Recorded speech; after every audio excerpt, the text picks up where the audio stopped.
Hello friends, तो स्वागत है आपके अपने चैनल मैथमेटिकल कार्डव्हील पर। तो आज के हम लोग अपने इस वीडियो लेक्चर में ट्रायंगल तथा उसके एंगल से संबंधित ढेर सारे प्रॉब्लम्स को प्रैक्टिस करने वाले हैं तथा अपने ज्योमेट्री के स्किल्स को बिल्डअप करने का प्रयास करेंगे। तो जैसा कि आज का हम लोग का वीडियो लेक्चर ट्रायंगल्स तथा उसके एंगल से संबंधित होने वाला है, तो सबसे पहला प्रश्न तो यही आता है कि आखिर ट्रायंगल क्या है। तो जैसा कि आप जानते हैं कि हिंदी में ट्रायंगल को क्या कहते हैं, त्रिभुज कहते हैं। तो अगर हम लोग बात करें कि त्रिभुज है क्या, तो कह सकते हैं हम लोग सिंपली कि त्रिभुज तीन भुजाओं से घिरे हुए एक बंद आकृति को हम लोग क्या कहते हैं, त्रिभुज कह सकते हैं। आप फिर से सुन लीजिएगा, त्रिभुज किसे कहते हैं, तो तीन रेखाखंडों से या फिर आप कह सकते हैं कि तीन भुजाओं से घिरे हुए एक बंद आकृति को त्रिभुज कहते हैं। तो वहीं अगर हम लोग बात करें इंग्लिश में, तो हम लोग कह सकते हैं कि closed figure made up of three sides is called triangle. मतलब कि तीन भुजाओं से घिरे हुए एक बंद आकृति को त्रिभुज कहा जाता है। और किसी भी त्रिभुज में तीन कोण, तीन भुजा और तीन शीर्ष होते हैं। जैसा कि अगर हम लोग, आप जानते भी हैं सिंपली इसको, लेकिन फिर भी मैं आप लोगों को समझाने के लिए एक फिगर ड्रॉ कर रहा हूँ। जैसे मान लीजिए कि हमारे पास एक त्रिभुज यहाँ पर ड्रॉ कर रहा हूँ। तो त्रिभुज क्या है, देखिए इसमें आपको कुछ करना नहीं है यार, सिंपली जो है आप यहाँ पर ध्यान दीजिएगा, चीज़ों को देखिएगा और समझ लीजिएगा, then everything will be easy for you.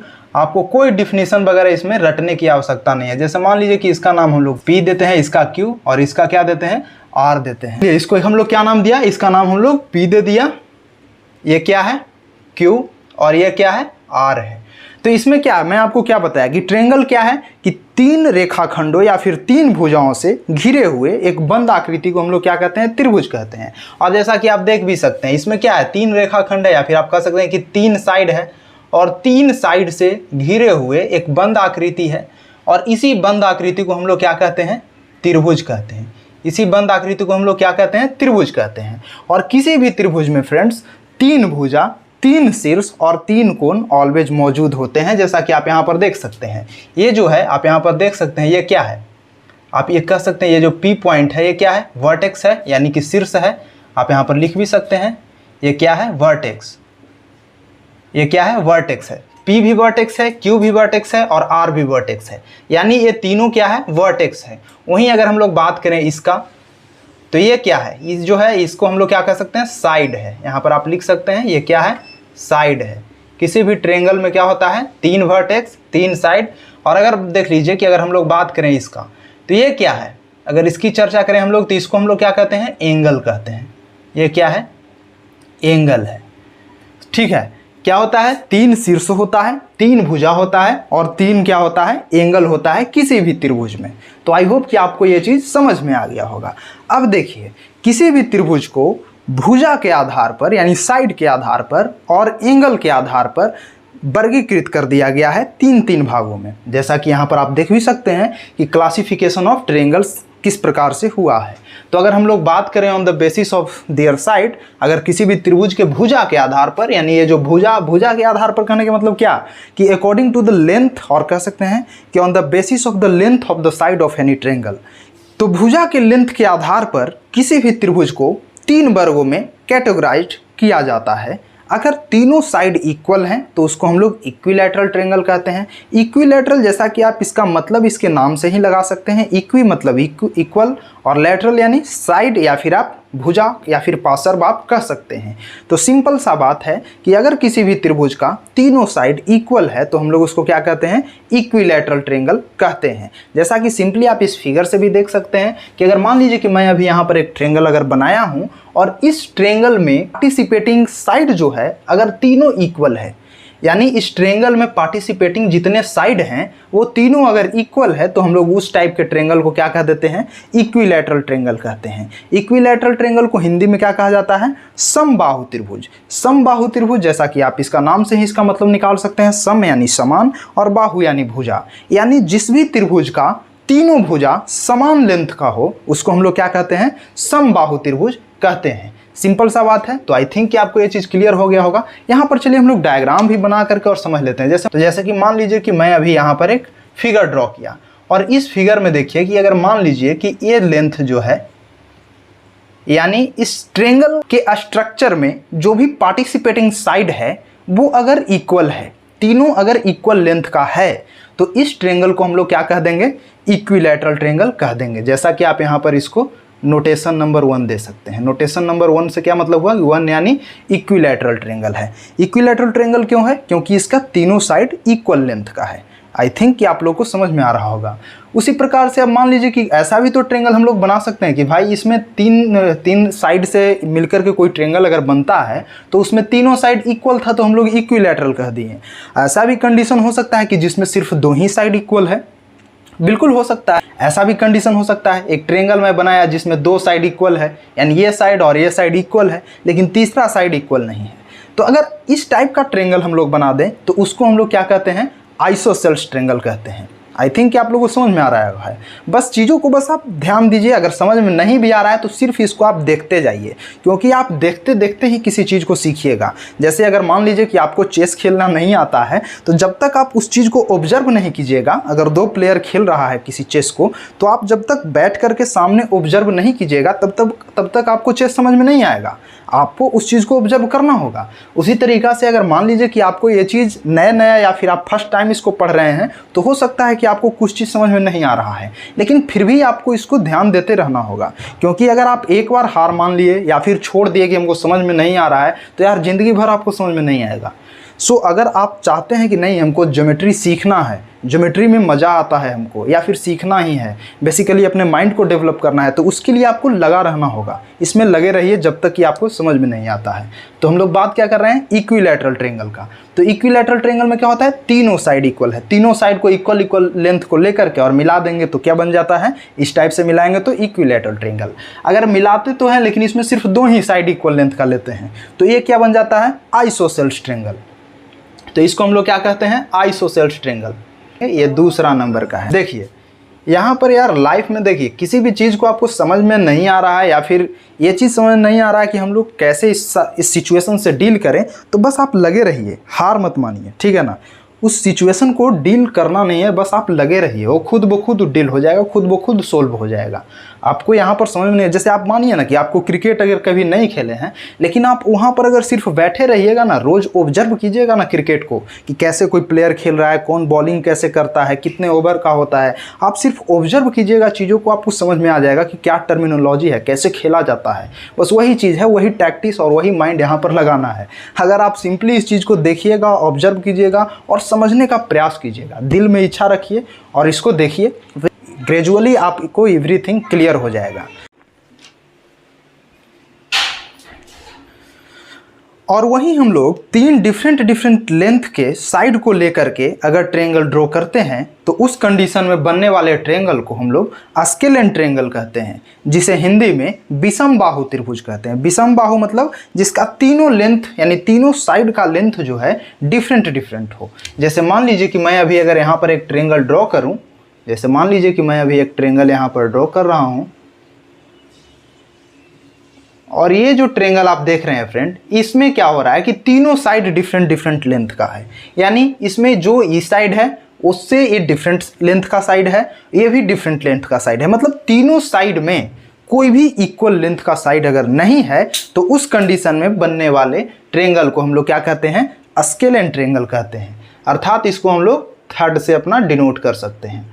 ये हमारा क्या है, तीसरा है स्केलेन ट्रायंगल। एक बार मैं फिर से रिमाइंड कर रहा हूँ, अगर तीनों साइड इक्वल है तो इक्विलैटरल ट्रायंगल, अगर 2 साइड इक्वल है तो हम लोग इसको आइसोसेल्स ट्रायंगल कहते हैं, और अगर तीनों में तीनों साइड इक्वल नहीं है यानी तीनों डिफरेंट लेंथ का साइड है तो उसको हम लोग क्या कहते हैं, स्केलेन ट्रायंगल कहते हैं। तो आई होप कि आपको समझ में आ गया होगा। अगर हम लोग अपने सेकंड कैटेगरी की बात करें तो उसमें हम लोग कर सकते हैं, यानी ट्रायंगल को सेकंड कैटेगरी क्या है, एंगल्स के बेसिस पर भी 3 वर्गों में डिवाइड किया गया है। और वो 3 वर्ग क्या क्या है, तो जैसा कि आप जानते हैं कि right angle triangle, acute angle triangle और क्या, obtuse angle triangle. Right angle triangle क्या है, तो अगर किसी भी त्रिभुज का एक कोण, यानी किसी भी त्रिभुज हम लोग ड्रॉ करते हैं 3 लाइन से और उसका एक एंगल अगर 90 डिग्री का होता है, 90 डिग्री मतलब राइट एंगल का होता है, तो उसको हम लोग क्या कहते हैं, राइट एंगल ट्रायंगल कहते हैं। जैसे आप यहाँ पर ड्रॉ भी कर सकते हैं फिगर, मान लीजिए कि मैं यहाँ पर ड्रॉ कर रहा हूँ और ये फिगर जो है,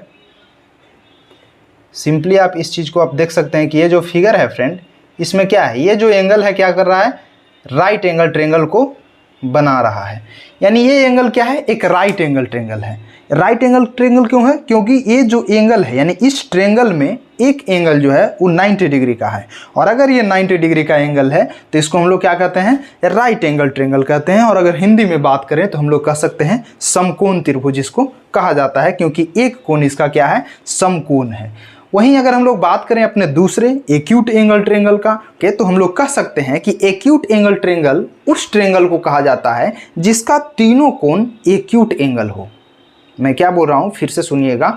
एक्यूट एंगल ट्रेंगल उस ट्रेंगल को कहा जाता है जिसका तीनों एंगल यानी तीनों कोण, क्योंकि तीन ही कोण होता है ना किसी भी ट्रेंगल में, तो बनने वाले तीनों कोण का मान अगर एक्यूट एंगल है, एक्यूट एंगल मतलब 90 डिग्री से छोटा है और 0 डिग्री से अगर ग्रेटर है, तो उस कंडीशन में बनने वाले ट्रेंगल को हम लोग क्या कहते हैं, एक्यूट एंगल ट्रेंगल कहते हैं। जैसे मान लीजिए कि यहाँ पर मैं एक और फिगर ड्रॉ कर देता हूँ एक्यूट एंगल का। जैसे मान लीजिए कि यहाँ पर मैं क्या कर दिया, एक्यूट एंगल ट्रेंगल ड्रॉ कर दिया। अगर मान लीजिए कि यहाँ पर ये जो एंगल है, ये तीनों एंगल अगर 90 से छोटा है और 0 से बड़ा है, तो क्या हो जाएगा, एक्यूट एंगल ट्रेंगल हो जाएगा। जैसे मान लीजिए कि इसको हम लोग क्या कर दें 60 डिग्री, ये भी अगर मान लीजिए 60 डिग्री है, ये भी अगर 60 डिग्री है, तो ये क्या हो गया, एक एक्यूट एंगल ट्रेंगल है। और एक्यूट एंगल ट्रेंगल है, साथ ही हम इसको क्या कह सकते हैं, इक्विलैटरल ट्रेंगल भी कह सकते हैं। इक्विलैटरल ट्रेंगल क्यों हो जाएगा, क्योंकि अगर एंगल इक्वल है तो एंगल के सामने वाला साइड भी इक्वल होगा। ये 60 डिग्री है तो और ये भी 60 है, यानी इसके सामने का भुजा ये है और इसके सामने का भुजा ये है, ये सब क्या होगा, आपस में बराबर होगा। तो ये क्या है, इक्विलैटरल ट्रेंगल भी है और एक्यूट एंगल ट्रेंगल भी है, जैसा कि हम लोग यहाँ पर देख सकते हैं। हाँ, वहीं अगर हम लोग राइट एंगल ट्रेंगल में थोड़ा सा और बढ़ करके बात कर लें, जैसे राइट एंगल ट्रेंगल में मान लीजिए कि अगर दो साइड जो है अगर इक्वल लेंथ का है, जैसे मान लीजिए कि अगर ये इक्वल लेंथ का होता ये दोनों साइड, तो हम लोग इसको क्या कह देते, आइसोसेल्स राइट एंगल ट्रेंगल। इसको हम लोग क्या कह देते उस कंडीशन में, अगर दो साइड इसका इक्वल लेंथ का होता और साथ में एक एंगल जो है 90 डिग्री का होता, तो उस कंडीशन में इस ट्रेंगल को हम लोग क्या कह देते, आइसोसेल्स राइट एंगल ट्रेंगल। तो आई होप कि आपको ये चीज़ समझ में आ गया होगा। ये हमारा क्या है, ये हमारा दूसरा है, दूसरा नंबर का क्या है, एक्यूट एंगल ट्रेंगल। अब चलिए बात करते हैं हम लोग क्या, ऑब्ट्यूस एंगल ट्रेंगल के बारे में। तो ऑब्ट्यूस एंगल ट्रेंगल क्या है, तो सिंपली हम लोग कह सकते हैं कि जिस ट्रेंगल में यानी जिस भी त्रिभुज का एक कोण अगर अधिक कोण है, तो उस त्रिभुज को हम लोग क्या कहेंगे, अधिक कोण त्रिभुज। अधिक कोण त्रिभुज इंग्लिश में कहें तो obtuse angle triangle. I hope कि समझ में आ रहा है। अगर किसी भी ट्रेंगल का एक कोण यानी एक एंगल ऑब्ट्यूस एंगल हो रहा है, तो हम लोग क्या कह देंगे, उसको हम लोग सिंपली क्या कह सकते हैं, obtuse angle triangle. I hope कि आपको समझ में आ रहा होगा। अगर हम लोग यहाँ पर डायग्राम बनाए था कि आप मान लीजिए कि मैं एक ट्रेंगल ड्रॉ कर रहा हूँ जिसका एक एंगल ऑब्ट्यूस एंगल है। मैं एक यहाँ पर फिगर ड्रॉ किया और इसको ऐसे मिला दिया, ये क्या होगा, आगे जा कर के ऐसे मिल जाएगा, मिला दिया, यहाँ पर क्या हो गया, मिल गया। तो देखिए यहाँ पर क्या बन रहा है, ये जो एंगल बन रहा है फ्रेंड, वो क्या है, ऑब्ट्यूस एंगल बन रहा है। ऑब्ट्यूस एंगल बन रहा है। ऑब्ट्यूस एंगल का मतलब क्या हुआ कि 90 डिग्री से अधिक एंड 180 से क्या होगा, कम होगा। तो यहाँ पर क्या बना, ऑब्ट्यूस एंगल ट्रेंगल बना। तो ऑब्ट्यूस एंगल ट्रेंगल है, इसलिए हम लोग इस यहाँ पर ऑब्ट्यूस एंगल बना, इसलिए हम लोग इसको क्या कहेंगे, ऑब्ट्यूस एंगल ट्रेंगल कहेंगे। ठीक है, तो इसको हम लोग क्या कर देंगे, आप नॉमिनेट कर देते हैं इसको हम लोग, ये हमारा तीसरा ट्रेंगल हो जाएगा। वो क्या हो जाएगा, ऑब्ट्यूस एंगल ट्रेंगल हो जाएगा। ठीक है, देखिए अब यहाँ पर बात रहता है कि किसी भी त्रिभुज में मैक्सिमम कितना एक्यूट एंगल हो सकता है या फिर मैक्सिमम कितना ऑब्ट्यूस एंगल हो सकता है। तो किसी भी ट्रेंगल में 1 से ज़्यादा ऑब्ट्यूस एंगल ट्रेंगल नहीं हो सकता है। यहाँ पर आप लिख सकते हैं कि maximum number of obtuse angle in a triangle is always 1 से ज़्यादा नहीं हो सकता है नंबर ऑफ ऑब्ट्यूस एंगल। आप इस पॉइंट को नोट डाउन कर सकते हैं। साथ ही अगर मान लीजिए हम बात करें एक्यूट एंगल का, तो आप कह सकते हैं कि maximum number of acute angle in a triangle is 3। Maximum number of acute angle कितना होगा किसी भी ट्रेंगल में, 3 हो सकता है, 3 से ज़्यादा नहीं हो सकता है। जैसे आप यहाँ पर देख लीजिए, ज़्यादा से ज़्यादा क्या हो सकता है, 3 हो सकता है। एक ट्रेंगल यहाँ पर मैं बनाया था जिसका 60 तीनों का वैल्यू क्या था, 60 था। 60 था मतलब क्या हुआ, ये जो है तीनों एक्यूट एंगल है, यानी मैक्सिमम तीनों एंगल क्या हो सकता है, एक्यूट एंगल हो सकता है। यानी किसी भी ट्रेंगल में maximum number of acute angle कितना होगा, 3 होगा, और minimum number of acute angle क्या होगा, 2 होगा। तो आई होप कि आपको ये चीज़ समझ में आ गया होगा। अब चलिए हम लोग बात करते हैं किस चीज़ का, मीडियन का, कि मीडियन क्या होता है, मीडियन ऑफ अ ट्रायंगल। तो देखिए मीडियन ऑफ ए ट्रायंगल कुछ है नहीं, आप सिंपली इसका डिफिनेशन आप यहाँ से लिख सकते हैं। मैं डिफिनेशन एक बार बता दे रहा हूँ आपको। डिफिनेशन क्या कहता है कि a line segment joining a vertex to the mid point of the side opposite to the vertex is called median. एक बार मैं फिर से दोहरा रहा हूँ ताकि आप इसको लिख लीजिए। A line segment joining a vertex to the mid point of the side opposite to the vertex is called median. देखिए अब इसको इतना रट्टा नहीं मारना है, बस समझ लीजिए। ये तो मैं डिफिनेशन था जो आपको बता दिया, अब इसको बस समझ लीजिए कि क्या है। जैसे मान लीजिए कि मीडियन, जैसे मैं यहाँ पर ट्रायंगल ड्रॉ किया हूँ, इसी में आपको मीडियन बता देता हूँ। मीडियन एक्चुअली वो रेखाखंड को हम लोग कहते हैं जो किसी त्रिभुज के भुजा के मध्य बिंदु को उसके अपोजिट साइड के वर्टेक्स से ज्वाइन करता है। एक बार फिर से मेरी बात को समझ लीजिए। मीडियन हम लोग उस रेखाखंड को कहते हैं जो किसी त्रिभुज के भुजा के मिड पॉइंट को उसके अपोजिट के वर्टेक्स से ज्वाइन कराता है। ठीक है, जैसे मान लीजिए कि अगर देखिए इस ट्रायंगल में हम लोग बात करें तो इस ट्रायंगल में आप देखिए कि क्यूआर जो साइड है, इस क्यूआर साइड के मिड पॉइंट को, यानी मान लीजिए यहाँ पर इसका अगर मिड पॉइंट है तो इस मिड पॉइंट को इसके अपोजिट साइड के वर्टेक्स, अपोजिट साइड का वर्टेक्स क्या है, ये है, तो इसके अपोजिट कौन हुआ, पी। तो इस मिड पॉइंट को इस पी वर्टेक्स से मिलाने वाले रेखाखंड को हम लोग क्या कहते हैं, मीडियन कहते हैं। इसको हम लोग क्या कहेंगे, मीडियन कहेंगे। तो आप ऐसे कह सकते हैं कि ये क्या है, मीडियन है।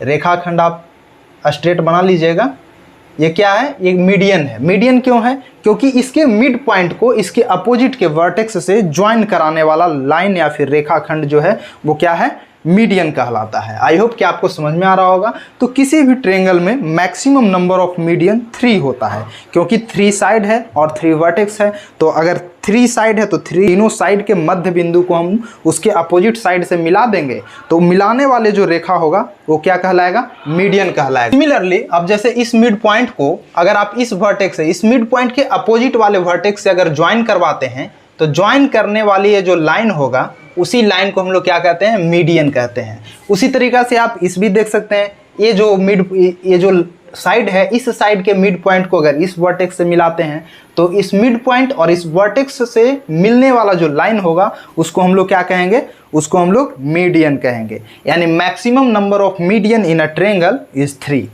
किसी भी त्रिभुज में अधिकतम मीडियन की संख्या कितना होता है, 3 होता है। जैसे देख लीजिए ये यहाँ पर ये जो साइड है, इस साइड के अगर मिड पॉइंट को अगर हम इस वर्टेक्स से अगर ज्वाइन करते हैं तो ये ज्वाइन करने वाला लाइन जो होगा वो क्या कहलाएगा, मीडियन कहलाएगा। सिमिलरली इस वर्टेक्स से इस साइड के मिड पॉइंट को अगर हम लोग ज्वाइन करते हैं तो वो भी क्या कहलाएगा, मीडियन कहलाएगा। आप चाहे तो ज्वाइन कर भी सकते हैं। जैसे आप मान लीजिए कि यहाँ पर मैं सेपरेट फिगर अगर ड्रॉ कर दूँ, पर एक सेपरेट ट्रायंगल ड्रॉ कर रहा हूँ, और ये ट्रायंगल कोई ज़रूरी नहीं है कि वो इक्विलैटरल हो, ये किसी टाइप का ट्रायंगल हो सकता है। अगर इस ट्रायंगल के मिड पॉइंट को इसके अपोजिट के वर्टेक्स से मैं ज्वाइन करूं तो ये जो लाइन होगा वो लाइन क्या कहलाएगा, मीडियन कहलाएगा। जैसे मान लीजिए कि इसका नाम मैं दे दूं पी क्यू आर, और इस मिड पॉइंट का नाम मान लीजिए एस दे दिया, इस मिड पॉइंट का नाम मान लीजिए टी दे दिया, इस मिड पॉइंट का नाम मान लीजिए एल दे दिया। तो इस मिड पॉइंट के इसके अपोजिट के वर्टेक्स से ज्वाइन करने वाला लाइन जो है मीडियन कहलाएगा। जैसे मान लीजिए कि इस मिड पॉइंट एस को अगर मैं पी से ज्वाइन करवा दूं तो ये जो पी से ज्वाइन करने वाला ये जो लाइन हुआ फ्रेंड वो क्या हुआ, मीडियन हुआ। सिमिलरली पी आर का जो मिड पॉइंट टी है, इसको अगर मैं क्यू वर्टेक्स से ज्वाइन करवा दूं तो ये क्या होगा, ये जो लाइन होगा ड्रॉ होगा वो लाइन क्या कहलाएगा, मीडियन कहलाएगा। सिमिलरली आप इस मिड पॉइंट को भी अगर इससे ज्वाइन करवा देते हैं तो ज्वाइन करवाने वाला जो लाइन होगा फ्रेंड वो क्या कहलाएगा, मीडियन कहलाएगा। आई होप कि आपको समझ में आ रहा है। चीज़ को बस ध्यान रखिए, अगर इसको आप मिला रहे हैं तो ये मिलाने वाला लाइन क्या होगा, मीडियन कहलाएगा। हाँ, आप इसको यहाँ नेम भी कर दे सकते हैं, जैसे पी एस हो गया मीडियन, या फिर आप कह सकते हैं क्या, क्यू टी हो गया मीडियन, या फिर आप कह सकते हैं क्या, एल आर हो गया मीडियन। तो आई होप कि आपको ये चीज़ समझ में आ गया होगा और आज का सेशन आपको पसंद आया होगा। तो मिलते हैं किसी और नए वीडियो लेक्चर में, तब तक के लिए जय हिंद, धन्यवाद।